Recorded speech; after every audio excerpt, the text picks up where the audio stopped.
और दोस्तों चलिए तो वापस से हम स्टार्ट कर रहे हैं हमारा इंडस्ट्रियल इंजीनियरिंग। और इंडस्ट्रियल इंजीनियरिंग यदि मैं बात करूं इस टॉपिक की, तो अभी तक हम जो भी टॉपिक्स पढ़ चुके हैं तो प्लीज़ प्लीज़ आप उसके फॉर्मूले लिखें, गेट के सारे क्वेश्चन लगाएं, आईएएस के सारे क्वेश्चन लगाएं, देन आप इस पर आएँ, ठीक है। फिर आगे आप मूव करें, ठीक है। अदरवाइज़ क्या होगा कि पूरा का पूरा मैशअप हो जाएगा। मतलब आप यहाँ से पढ़ रहे हैं, इससे फॉर्मूले लिखें, थ्योरी वाले कंसेप्ट लिखें, जो भी आपको इम्पॉर्टेंट लग रहा है वो लिखें, या एज इट इज़ जो भी आप मैं यहाँ पढ़ा रहा हूँ वो भी लिखें, ठीक है। लेकिन प्लीज़ प्लीज़ आप इसके फॉर्मूले लिखें और उसके बाद ये जो क्वेश्चन मैंने करा है इनको करें, इसके बाद गेट के क्वेश्चन लगाएं, इसके बाद आईएएस के क्वेश्चन लगाएं, ठीक है। तो डेफिनेटली हम जो चाह रहे हैं, हमारा आउटकम जो चाह रहे हैं, ठीक है, वो मिलेगा। मतलब हमको गेट में अच्छी रैंक आएगी, ठीक है। चलिए, तो मेरी ये रिक्वेस्ट है आपसे कि प्लीज़ आप इसके लिए, तो जैसे मैंने इससे पहले जो टॉपिक कवर किया, लेट्स से कि इससे पहले मैंने जो टॉपिक कवर किया वो क्या था, किसी को याद है कि नहीं याद है? क्या था? फोरकास्टिंग, ठीक है। तो फोरकास्टिंग में हमने सारी मेथड्स लगभग देख ली हैं, ठीक है। अब जो मैं बात करने जा रहा हूँ लाइन बैलेंसिंग की, लेकिन आप इससे पहले फोरकास्टिंग को अच्छे से करें क्योंकि बहुत इंपॉर्टेंट टॉपिक है, ठीक है।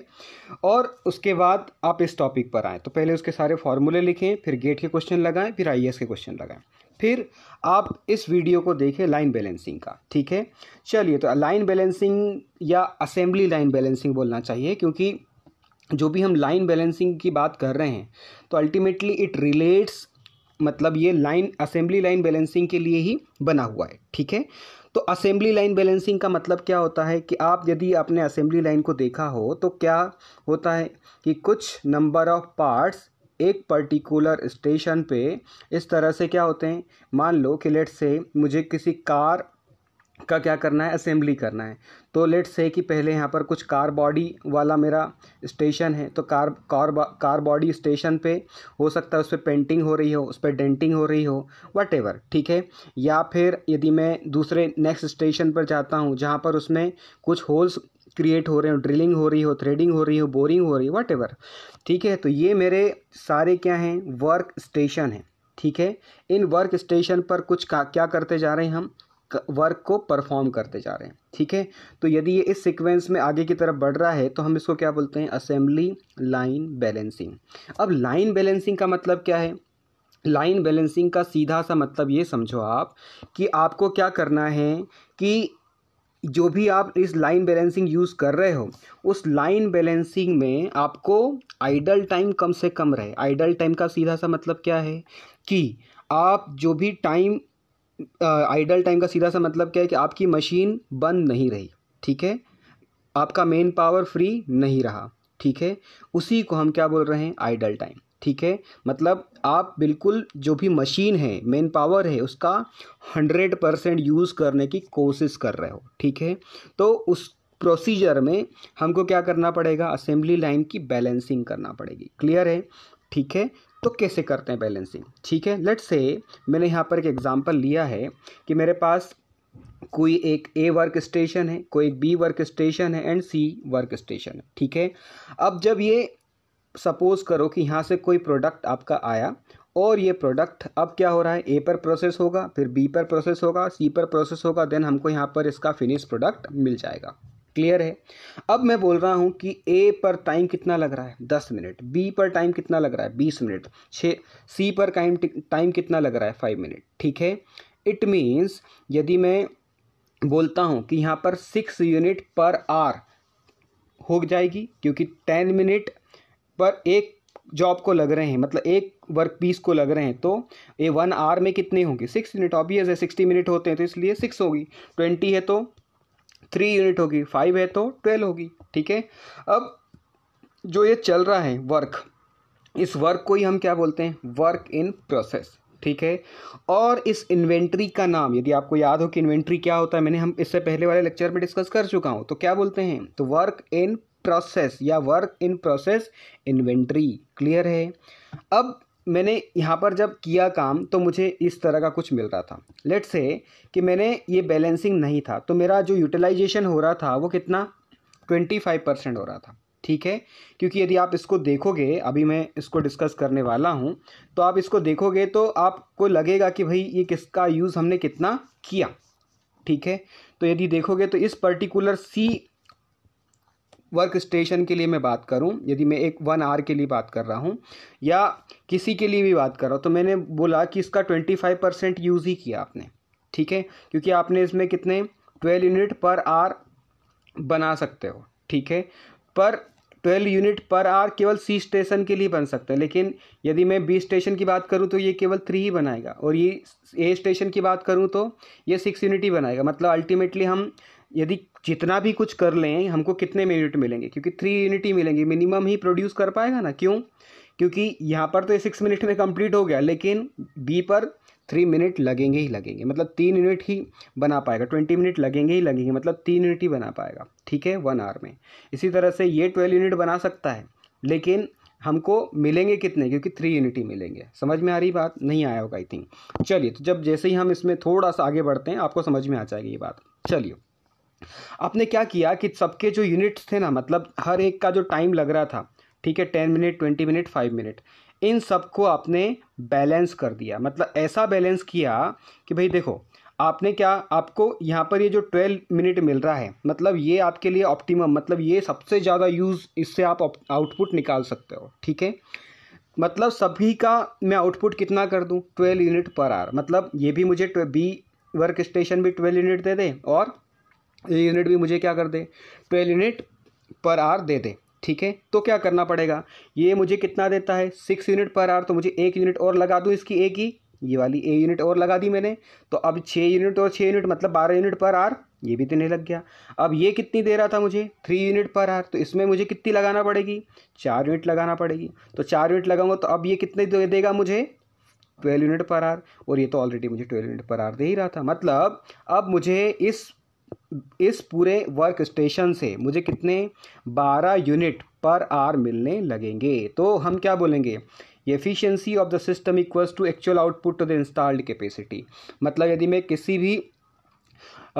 किसी को भी आप सिस्टम को, यदि आपने असेंबली लाइन को लगाया है तो उसकी कुछ कैपेसिटी डिसाइडेड होगी कि भैया इतना ही आप प्रोड्यूस कर सकते हो। ठीक है, और एक्चुअल आउटपुट कुछ और ही होगा, क्योंकि जैसे हम एफिशिएंसी की बात करते हैं तो आपको क्या लगता है कि भैया आप एफिशिएंसी जब भी बोलते हो तो क्या बोलते हो, आउटपुट अपॉन इनपुट।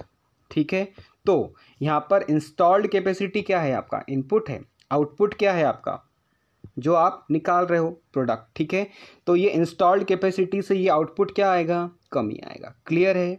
अब यहाँ पर कुछ थ्योरी लिखी हुई है जो हमने पहले समझ ली कि assembly line is a group of different facilities and equipment into different work station. मतलब हमने क्या करे, जो भी एक एक स्टेशन लगे हुए थे ए और बी वाले, उनको नंबर बढ़ाकर आपने उसको क्या कर दिया, ऐसा बनाया कि जिससे आप क्या कर सको, जो भी आपका उसका यूटिलाइजेशन है उस पूरी असेंबली लाइन का, वो क्या करो, ऑप्टिमाइज कर सको। Utilization is optimize, and idle time क्या करना पड़ेगा, मिनिमाइज करना पड़ेगा। ठीक है, आइडल टाइम को मिनिमाइज करना है और यूटिलाइजेशन जो है उसका ऑप्टिमाइज करना है, मतलब हमको मैक्सिमम से मैक्सिमम लेके आना है। क्लियर है? Now we comes to the advantages of line balancing. तो एडवांटेजेस क्या है कि वर्क इन प्रोसेस इन्वेंटरी क्या हो जाएगा, रिड्यूस हो जाएगा। मटेरियल हैंडलिंग क्या हो जाएगा, कम हो जाएगा, क्योंकि आप क्या कर रहे हो, एक ही स्टेशन पे 3 लगा दिए, तो आपका ऑब्वियस है कि आप पहले एक को सप्लाई कर रहे थे, अब एक बार में कितने, 2 दे रहे हो, तो ऑब्वियस है मटेरियल हैंडलिंग क्या हो जाएगा, ज़्यादा डिक्रीज हो जाएगा। ठीक है, तो effective utilization of manpower and machine, क्योंकि जितनी ज़्यादा आप ऑप्टिमाइजेशन करोगे, यूटिलाइजेशन करोगे, उतना आप इफेक्टिव मेन पावर और मशीन को यूज़ करोगे। Now we comes to the uniform rate of production. मतलब प्रोडक्शन रेट सारे स्टेशंस का, सारे वर्क स्टेशंस का क्या हो गया, बराबर हो गया। Easy production control. ठीक है, तो इसी से आपने क्या बोला कि प्रोडक्शन कंट्रोल आपका ईजी हो गया। Now we comes to the some terms related to the line balancing. ठीक है, the first term is work element. ठीक है, तो पहला जो हम टर्म डिस्कस कर रहे हैं, that term is work element. ठीक है, अब ये वर्क एलिमेंट होता क्या है, तो वर्क एलिमेंट को आप ऐसा समझो कि ये कोई आपका एक वर्क स्टेशन है। इस वर्क स्टेशन पर आप ड्रिलिंग कर रहे हो, मिलिंग कर रहे हो, ग्राइंडिंग कर रहे हो, बोरिंग कर रहे हो, ठीक है। तो यदि मैं इस ड्रिलिंग को यदि बोल रहा हूँ तो ये जो ड्रिलिंग कर रहा हूँ, ये ड्रिलिंग मेरा एक वर्क एलिमेंट होगा, ठीक है। तो जो भी मैं हर एक जॉब में सेट ऑफ ऑपरेशन और ईच ऑपरेशन जो भी परफॉर्म कर रहा हूँ वो क्या कहला रहा है, मेरा work element. Are you getting this? ठीक है। तो यहाँ पर यही चीज़ लिखी है कि every job is completed by set of operation. यही तो बोला हमने कि भैया एक जॉब है, उस पर ग्राइंडिंग भी करोगे, मिलिंग भी करोगे, बोरिंग भी करोगे, ड्रिलिंग भी करोगे, and each operation which is perform on the job is called work element. ठीक है, ठीक है। हर each operation which is perform on the job, उसको हम क्या बोल रहे हैं, वर्क एलिमेंट। तो मैंने क्या बताया, ड्रिलिंग कर रहे हो तो वो एक वर्क एलिमेंट है, मिलिंग कर रहे हो तो वो एक वर्क एलिमेंट, जो भी आप कर रहे हो वो एक क्या है, यदि एक पर्टिकुलर ऑपरेशन कर रहे हो तो वो क्या कहलाता है, वर्क एलिमेंट। क्लियर है? आगे बढ़ते हैं। Now we comes to the second term, this term is task time. तो टास्क टाइम क्या है हमारा, standard time required to complete work station, sorry work element. ठीक है। अब जैसे मान लो कि आप एक वर्क स्टेशन है, आपने इसको ड्रिलिंग किया, बोरिंग किया, ग्राइंडिंग किया, फिनिशिंग किया या सरफेस फिनिशिंग किया, जो भी करना है, ठीक है। तो अब मैं क्या बोल रहा हूँ कि ये ड्रिलिंग करने का कोई एक स्टैंडर्ड टाइम होगा, ठीक है। उस कंप्लीट वर्क एलिमेंट की बात कर रहा हूँ मैं, ठीक है। It is standard time required to complete work element, ठीक है। तो उस पूरे वर्क एलिमेंट को, मतलब वो वर्क एलिमेंट हो गया ना मेरा ड्रिलिंग का। तो ड्रिलिंग लेट से कि आपका जो ड्रिलिंग स्टार्ट होता है, वो ड्रिलिंग स्टार्ट होता है कब, लेट से उस ड्रिलिंग में जो टाइम लगता है वो लगता है आपको 5 मिनट, ठीक है। और स्टैंडर्ड टाइम हो सकता है कि वो कितना है, 7 मिनट, ऐसा भी हो सकता है आप उससे जल्दी काम करते हो स्टैंडर्ड टाइम से, या आप ये बोलो कि 5 मिनट से आपको, इस 7 मिनट से आपको ज़्यादा टाइम लगता है, तो लेट्स से 10 मिनट, ठीक है। तो हम यहाँ पर जो टास्क टाइम की बात कर रहे हैं, मतलब वो टास्क टाइम कौन सा टाइम है, वो टास्क टाइम आपका स्टैंडर्ड टाइम है, जो कि उस वर्क एलिमेंट को कंप्लीट करने के लिए लग रहा है, ठीक है। Now we comes to the work station, ठीक है। तो वर्क स्टेशन क्या होता है ये समझते हैं। It is specified location on the assembly line where given amount of work element है। वर्क एलिमेंट का मतलब वही है क्या, ड्रिलिंग, बोरिंग, ग्राइंडिंग, जो भी आप कर रहे हो वो वर्क एलिमेंट है, और उनको कंबाइन करके आपने क्या बना दिया, एक स्टेशन बना दिया, ठीक है, ठीक है। Are completed within a fixed period of time, ठीक है। It is specified location on the assembly line where given amount of work elements are completed, मतलब वो कंप्लीट करेंगे किसको, जॉब को, ठीक है, within a fixed period of time. तो उसको हम क्या बोल रहे हैं, उसको हम क्या बोल रहे हैं, work station. Are you getting this? चलिए आगे बढ़ते हैं। तो यहाँ पर एक एग्जाम्पल दिया है इसने, ये एग्जाम्पल क्या है ये समझते हैं, ठीक है।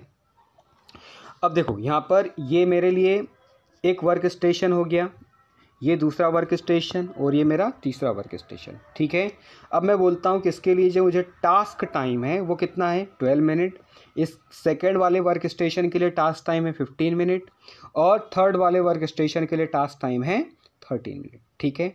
अब यहाँ पर लेट से 2 3 3 4, मतलब दो हो सकता है कि 2 refers for drilling, 3 refers for milling and 4 refers for grinding, ऐसा समझ लो, ठीक है। और जो भी आपको नंबरिंग करना हो, ठीक है ना। तो ये जो 2 3 4 5 या 8 या जो भी लिखे हैं, ये क्या है, वर्क एलिमेंट है। इन वर्क एलिमेंट से बन के क्या बना, वर्क स्टेशन, ठीक है। ये क्लियर हो रहा है आपको? तो कितने वर्क एलिमेंट है देखते गिनते हैं। तो इसमें कितने भैया 4, इसमें कितने 3, इसमें कितने 4, तो 4 + 3 + 4 कितने हो गए 11। तो टोटल वर्क एलिमेंट आर 11। अब टाइम कितना लग रहा है, टोटल वर्क टाइम, तो अभी इसको अपन ने डिस्कस नहीं किया है, आगे पढ़ने वाले हैं। तो टोटल टाइम कितना लग रहा है, तो इसको हम बोलते हैं TWC से रिप्रेजेंट करते हैं। तो ये कितना टाइम लग रहा है, 12 मिनट + 15 मिनट + 13 मिनट, कितना हो गया 40 मिनट, ठीक है। 12 + 15 इज़ 27, ठीक है। 27 + 13 इज़ 40, ठीक है।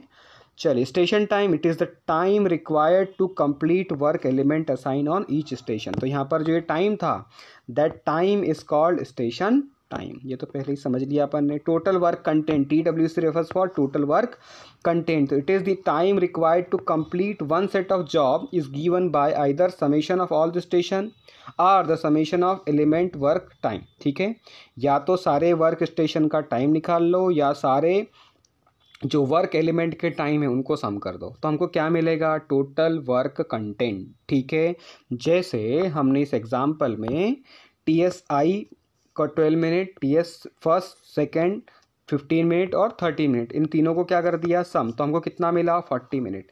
तो ये हमारा क्या कहलाता है, टोटल वर्क कंटेंट। ठीक है, आई थिंक ये सारी टर्म्स आपको समझ में आई होगी। आगे बढ़ते हैं, चलिए। तो नेक्स्ट है साइकिल टाइम। साइकिल टाइम जो है इस पूरे अभी तक जितनी भी टर्म्स पढ़ी सबसे इम्पॉर्टेंट है। ठीक है, क्योंकि इसी पर बेस्ड मैं आगे जो लार्जेस्ट कैंडिडेट रूल लूँगा, ठीक है, वो इसी पर बेस्ड है टोटली। क्लियर है, तो साइकिल टाइम आपको समझ में आना बहुत बहुत इम्पॉर्टेंट है। ठीक है, साइकिल टाइम का मतलब क्या होता है कि वो टाइम जो कि क्या कर रहा है, assembled remain in workstation, it is the time gap between two successive product coming out from the assembly line। मतलब आप ऐसा समझ लो कि ये आपके 3 वर्क स्टेशन हैं, इन 3 वर्क स्टेशन पे से आपको कोई जॉब क्या करना है, निकालना है। ठीक है, अब लेट्स से कि फर्स्ट जॉब यहाँ से इंटर हुआ 10 AM पर। ठीक है, और 10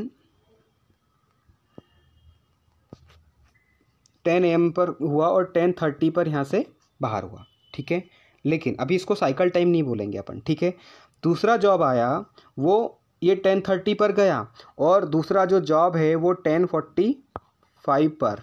ठीक है, 10:45 पर यहाँ से क्या हो गया, बाहर हो गया। तो हम क्या बोलेंगे, इन दो जॉब के बीच का जो टाइम है वो टाइम क्या कहलाता है, cycle time. Are you getting this? ठीक है, या आप इसको 10:15 से एज्यूम करो। ठीक है, कि 10:15 से गया, 10:30 पे बाहर निकला, दूसरा जॉब यहाँ पर 10 बज के, क्योंकि ये अब आगे प्रोसेस होने लग गया होगा। ठीक है, तो दूसरा जॉब उसके बाद यहाँ पर इंटर होगा, जब इस पर प्रोसेस होते चले जाएगी। तो ये जो टाइम है, टाइम गैप बिटवीन किसके किसके बीच में, 2 successive product coming out from the assembly line. एक निकला और उसके जस्ट बाद कितने टाइम के बाद दूसरा प्रोडक्ट निकला। ठीक है, तो हम उसको क्या बोलते हैं, साइकिल टाइम। ये समझ आया आपको? ठीक है, आगे बढ़ते हैं। Balance delay. तो बैलेंस डिले क्या है, it is the ratio of idle time of job on the assembly line to the total time spend by the job on the assembly line. मतलब आइडल टाइम उसमें कितना था पूरी assembly line में, और total उसको टाइम कितना लगा। ठीक है, उस दोनों का रेशो क्या कहलाता है मेरा, बैलेंस डिले। डिले से ही आपको समझ में आता है।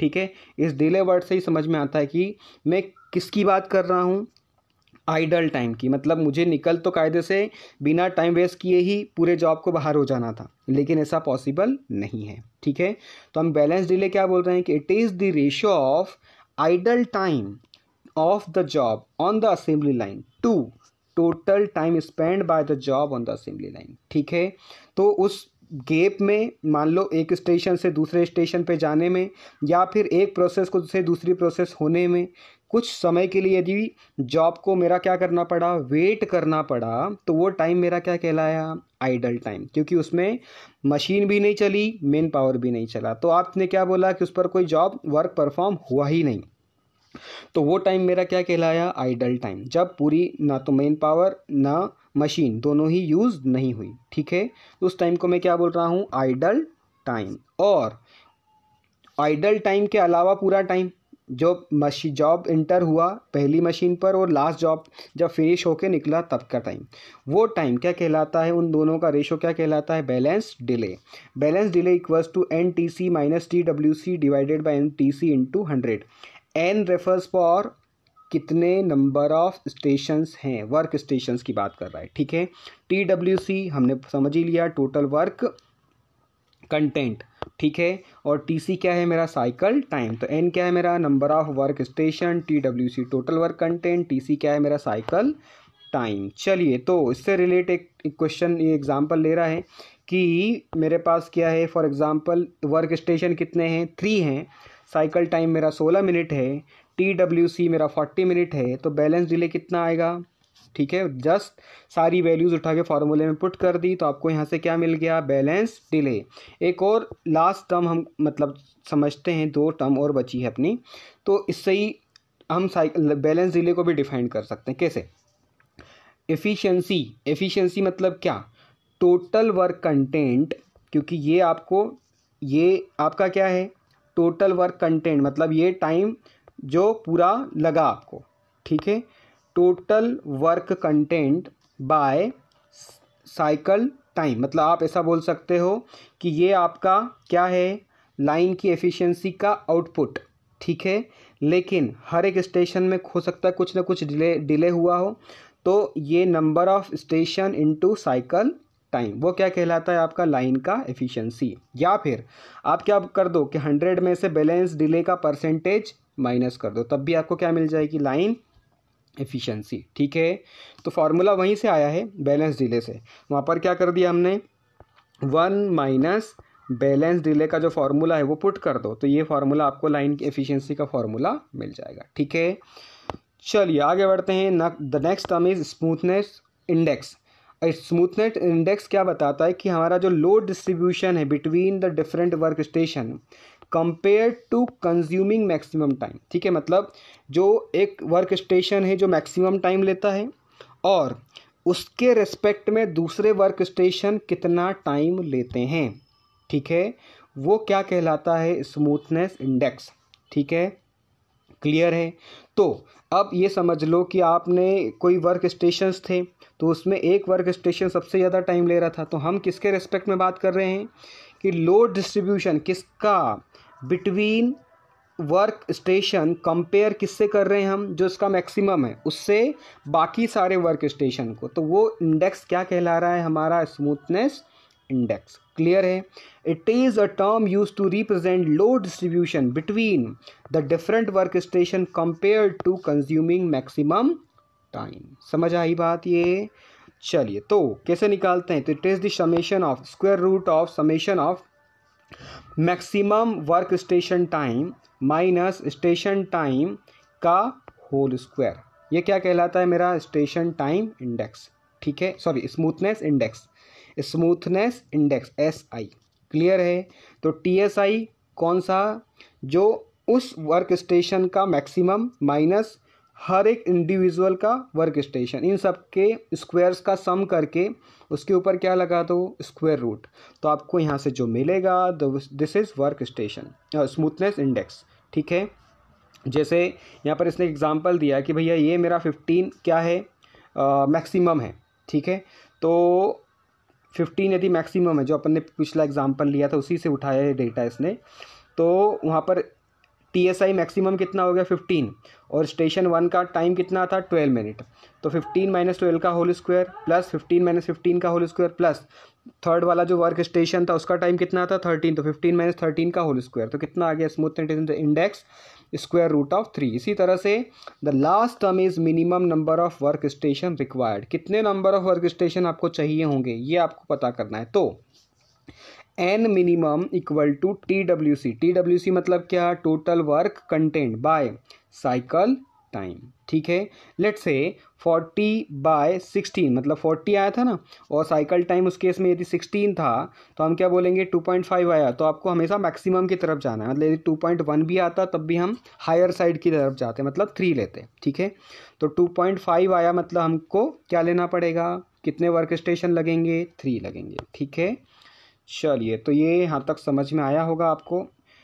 The next thing is method of line balancing. ठीक है, तो लाइन बैलेंसिंग की कुछ मैथड्स हैं, उसको डिस्कस अपन नेक्स्ट लेक्चर में लेते हैं। ठीक है, क्योंकि अदरवाइज़ पूरा खिचपिच हो जाएगा। ठीक है, तो आप यहाँ पर सारे फॉर्मूले, सारी जो डेफिनेशन, सारी जो टर्म्स हमने पढ़ी, उन सारी टर्म्स को नोट डाउन करें और उसके जो फार्मूले हैं वो फार्मूले बिल्कुल याद करें। ठीक है, याद करें से मतलब है कि उनको समझें, उनकी अंडरस्टैंडिंग लें।